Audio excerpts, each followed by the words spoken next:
For more on this, let's bring in Michael Oren, former Israeli ambassador to the U.S. Ambassador, thank you so much for being here.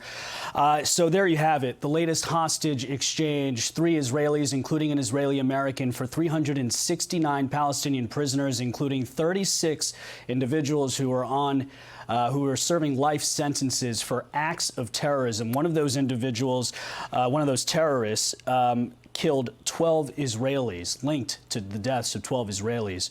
You've been critical of this ceasefire in that you have voiced your concern that this could, in fact, empower Hamas in some way. What do you make of this latest prisoner exchange and where the negotiations are right now? Well, it's excruciating, Brian. It's excruciating for Israelis. On one hand, there's the joy of the reunion of these 3 hostages with their families. Interesting, one an American Israeli, another a Russian Israeli, another Argentinian Israeli. Shows the international scope of this. On the other hand, we are releasing these terrorists, 369 terrorists who have blood on their hands. And we know from previous exchanges that about 80% of them go back to committing terror. The former head of Hamas, who was eliminated, Yahya Sinwar, had been released in an earlier exchange. So we know that, and they'll go on to kill more Israelis. And also Hamas. Hamas, if we move into a second phase of the ceasefire, Hamas will basically regain control of the Gaza Strip and prepare the next October 7th, because its leaders say they'll keep on mounting attacks against Israel until Israel is destroyed. At the end of the day, Israeli society is a unique society, and this is the price that Israelis are willing to pay to get these hostages home. But we also understand the severity of the price. Prime Minister Benjamin Netanyahu, they're at 12 o'clock today, which was the deadline imposed by President Trump for Hamas to release all hostages. President Trump went on Truth Social and said, look, with this exchange of the 3 hostages, I'll leave it up to Benjamin Netanyahu if they're going to end this ceasefire. It appears Netanyahu had a security meeting at noon, and the ceasefire truce continues. What's the calculus right now, you think, when he had that meeting with his security team for Benjamin Netanyahu right now into deciding whether or not to continue with phase 1 of this deal?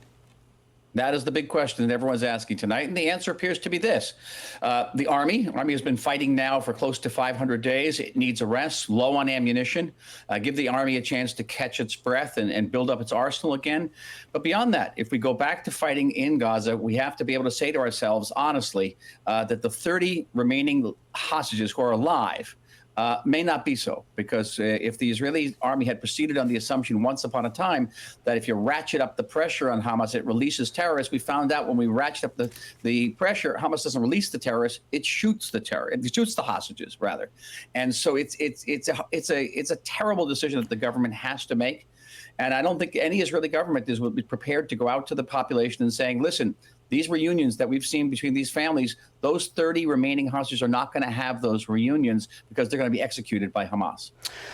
Ambassador Oren, we have a shot up here at Tel Aviv. This is Secretary of State Marco Rubio, who has arrived in Israel tonight, Israeli time there.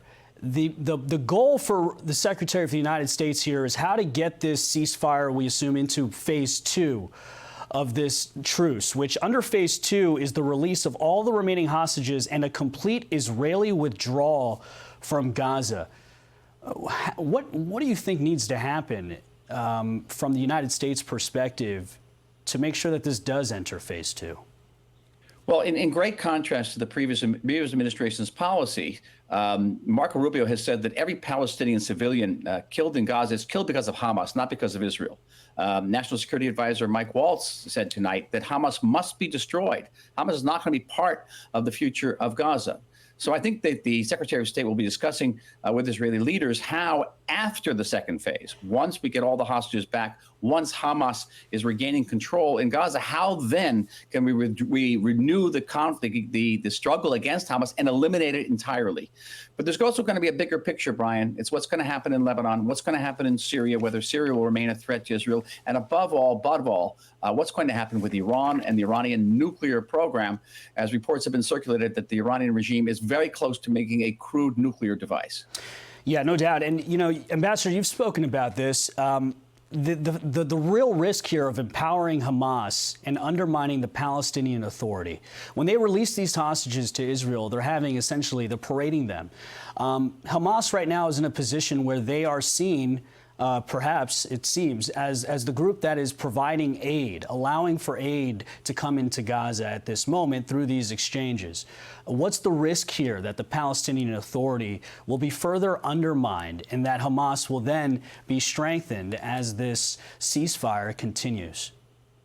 Well, one thing, the Palestinian Authority does much to undermine itself. It hasn't been able to fight off Hamas in parts of the West Bank and the northern part of Samaria and Jenin. It's failed to do so. And the Palestinian Authority has even refrained from condemning the horrors of October 7th. It doesn't distinguish itself much from Hamas. At the end of the day, it's not the Palestinian Authority's authority or stature we have to worry about. It's our security. And our security can only be guaranteed if Hamas is destroyed. And this is what Mike Waltz has said tonight. Hamas must be destroyed. He's absolutely right. But we also have to get the hostages back first. When Secretary of State Marco Rubio meets here in Israel with his counterparts, I'm wondering, what role does President Trump's latest proposal about displacing 2 million Palestinians out of Gaza, taking control of Gaza, which has been met with just widespread condemnation from the Arab world, what role does that new idea play in the negotiations here and in the continuing whether or not this ceasefire can continue? Well, I think it's changed the conversation, Brian. The conversation for the last 30 years, and I've been involved in that peace process for 30 years, has been that the only way you can move forward in the Middle East diplomatically is by creating a Palestinian state. Because without the Palestinian state, so the old school used to say, that's the source of all the instability in the Middle East, because there's no Palestinian state. Along comes President Trump and says, no, the source of instability in the Middle East is the Palestinian penchant for violence. And that Palestinian penchant for violence is a result of socioeconomic conditions in the Gaza Strip. You correct those conditions, and you're going to get a lot less violence. So I think that principle, that notion has changed the dialogue, has changed the discussion about the Middle East and about the Israeli-Palestinian conflict. Now, the big question, how can this be implemented? Where would these Palestinians move to? Those are technical issues. But what has been established is a principle. And there's no way back from this. There's a principle that says we have to get to the core of the conflict. The president is saying this is the core, and I think about 80% of Israelis agree with him. Do you think the Arab world will continue to support this, given the fact that this proposal has been on the table? I know the president met with the Jordanian king, and they spoke about this. The Jordanian king was not a fan of this proposal by Trump. I mean, I got to think, I just want to get your thoughts on the X factor here, which is now President Trump, and how that might be playing a role here moving forward. Well, I think no one's really disagreeing with the principle that Gaza has to be reconstructed. And having spent a lot of time in Gaza as a soldier, as a civilian, it's beautiful beachfront, everyone's right. And that the potential there is immense. The question is, how do you realize the potential? And what the president is saying, it's very difficult to realize that potential if you have 2.2 million people, refugees living in tents, and they're sitting on top of about 30,000 unexploded bombs. It's very difficult to do. I think people in the Middle East will generally agree that building Gaza and making it into a prosperous, secure zone without Hamas is a very, very good idea. It's actually an essential idea.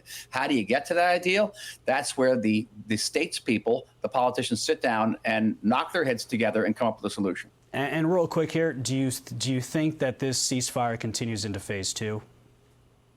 My gut feeling tells me it really has to. Again, Israelis want to see these hostages home. They're not willing to say that the 30 hostages are going to die, that they won't have those reunions with those families. It's just too difficult. We are an unusual society in that way. The Israeli parents send their kids into the army with the understanding with the state that the state will do everything possible to free their children if they're ever taken captive. And that's sort of a basis of the way we defend ourselves from war to war. And we're willing to take immense risks in order to preserve that principle, including the resist of releasing terrorists who most probably will go back to being terrorists in the future. It's a difficult, I understand it's a difficult dynamic to understand. It's peculiar to Israel.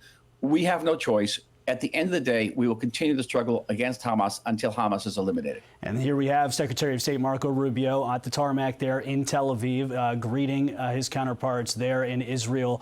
The main goal for Secretary of State Marco Rubio is what, Ambassador Michael Oren? Main goal is the next steps in Gaza, pursuing the Israeli-Saudi peace agreement, ensuring that Hezbollah will remain cobbled and cowered in Lebanon, assuring that the Syrian situation, and we don't know who's going to be in control of the situation, will not threaten not Israel, not Jordan, other countries in the Middle East.